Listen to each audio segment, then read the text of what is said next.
Here on Democracy Now!, democracynow.org, The War and Peace Report. I'm Amy Goodman with Juan Gonzalez. This weekend, 4,000 people packed the McCormick Place Convention Center for a People's Summit. Independent Senator, former presidential candidate Bernie Sanders delivered the keynote speech. During his speech, he repeatedly criticized the Democratic Party, calling it an absolute failure and blaming it for the election of President Trump.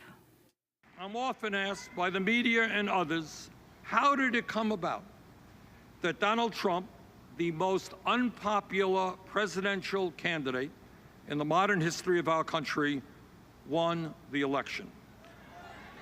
And my answer is,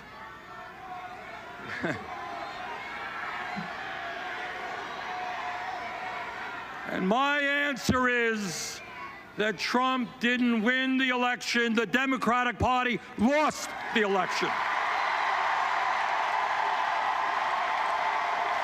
Let us be very, very clear. The current model and the current strategy of the Democratic Party is an absolute failure.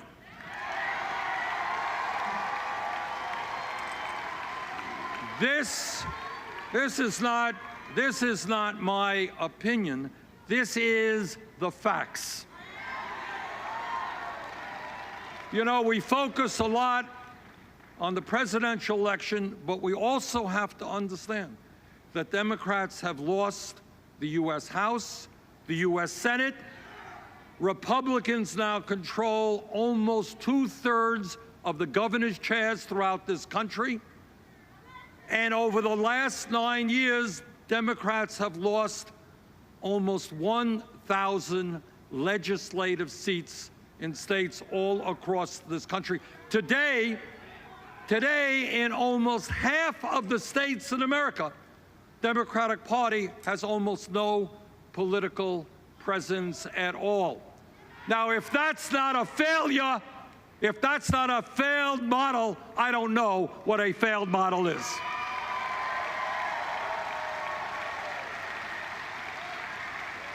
That's Bernie Sanders speaking on Saturday night at the People's Summit in Chicago at the McCormick Place Convention Center. It was an event that was organized by many different groups, primarily the Nurses United, nurses around the country. About 1,000 nurses were there. And Naomi, we were both there.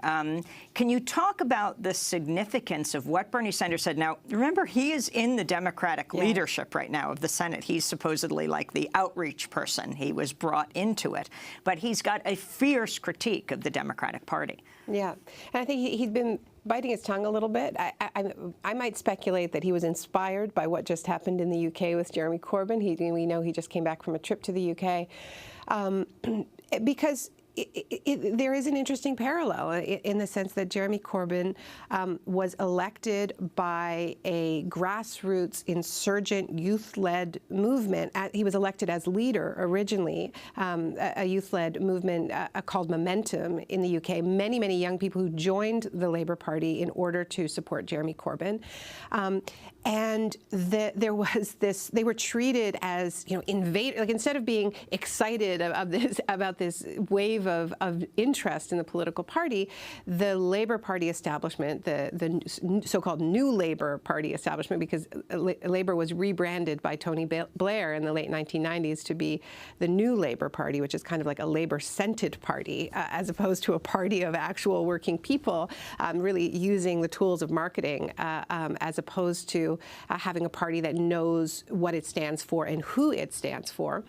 And so Jeremy Corbyn was elected, and there was just this campaign of sabotage. It was just the end of the world. He's unelectable. He was smeared. Then there was a coup to try to unseat him. He was sabotaged relentlessly by his MPs while he was leader, who were constantly leaking damning information, trying to make him look bad in the press, sabotaging him at every front, right? But the insurgency was ultimately successful in that this campaign was a tremendous upset. It was this election was a tremendous upset in the UK. Elizabeth May did not need to call the election. She said she wouldn't call the election. The only reason she called the election because she was so convinced that she was going to get an overwhelming majority, which was supposed to give her this mandate to get the best deal possible under Brexit as they negotiated with the EU. And there's this huge upset. And in fact, she loses all these seats. She loses her majority. Jeremy Corbyn wins about 30 seats. Let's go to Jeremy Corbyn in his own words. What's happened is people have said they've had quite enough of austerity politics. They've had quite enough of cuts in public expenditure, underfunding our health service, underfunding our schools and our education service, and not giving our young people the chance they deserve in our society.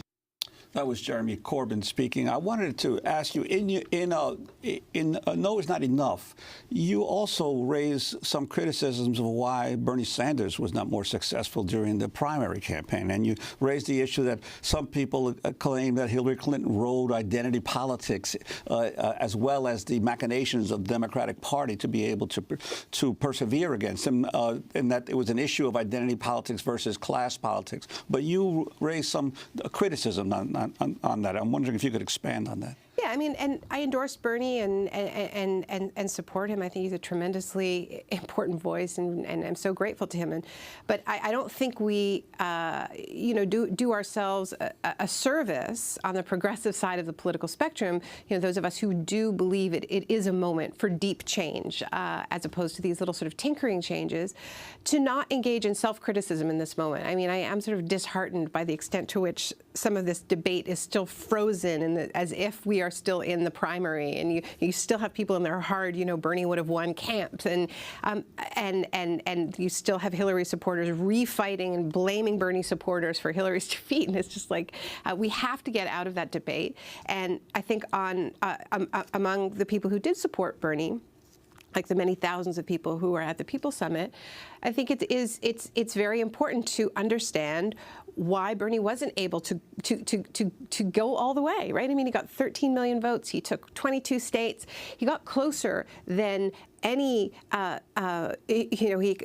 candidate who described himself as a democratic socialist. His campaign is a political revolution. I mean, it was incredible.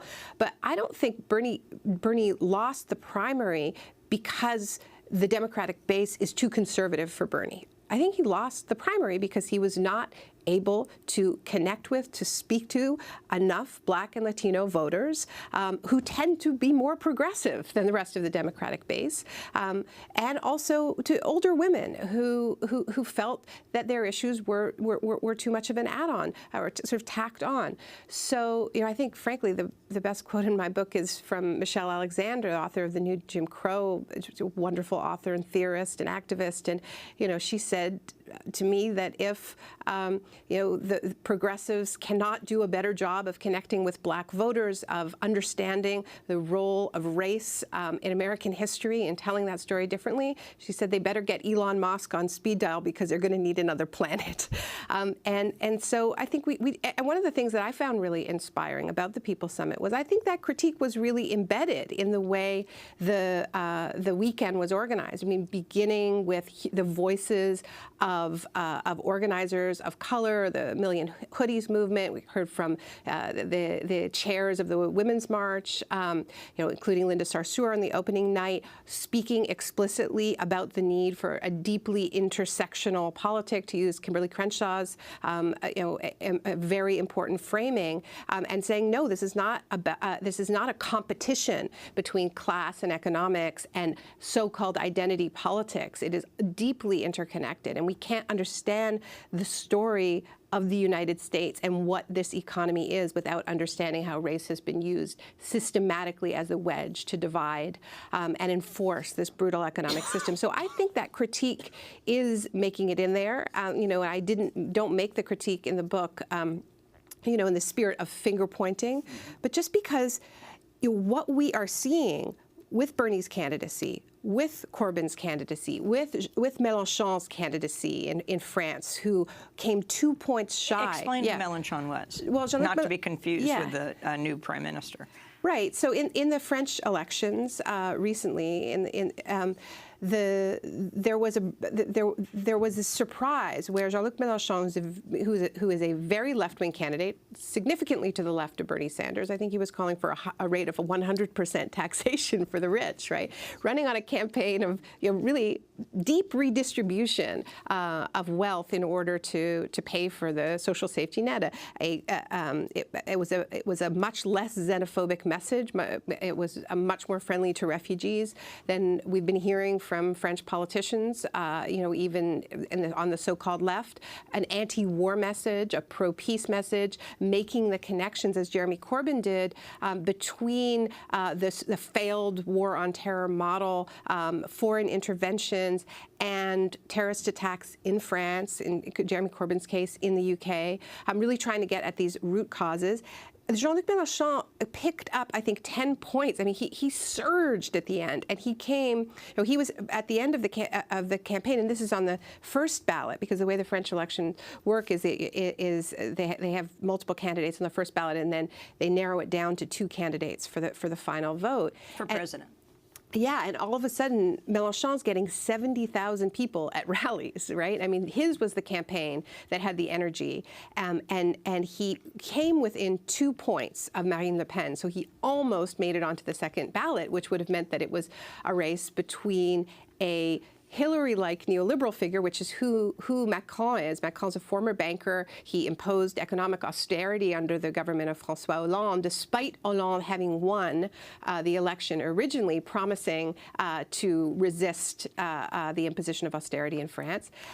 So it would have been him versus Mélenchon, which would have been a very interesting race. As it turned out, it was Marine Le Pen versus Macron, and thankfully, France rejected fascism. But my concern is that after 4 years of the kind of privatizations, deregulation, austerity politics that I think Macron is almost certain to impose on France, I'm worried about that setting the stage for a surge for the Front National, which is, people have made these direct analogies between Trump and Marine Le Pen, and sort of holding up Macron as if, well, this proves that neoliberalism can beat a candidate like Trump. But Marine Le Pen is not Trump. The more accurate equivalent would be David Duke. I mean, this is a party with ties to Nazism historically, that aligned themselves with the Vichy regime.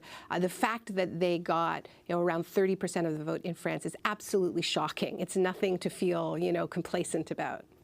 We're going to break and then come back to our discussion. We're going to talk about what Trump just recently did, pulling out of the Paris Accord, as well as health care and where it goes in this country. Naomi Klein is from Canada. We'll talk about single payer and what are its chances today as the Senate, supposedly in private, is crafting a health care bill.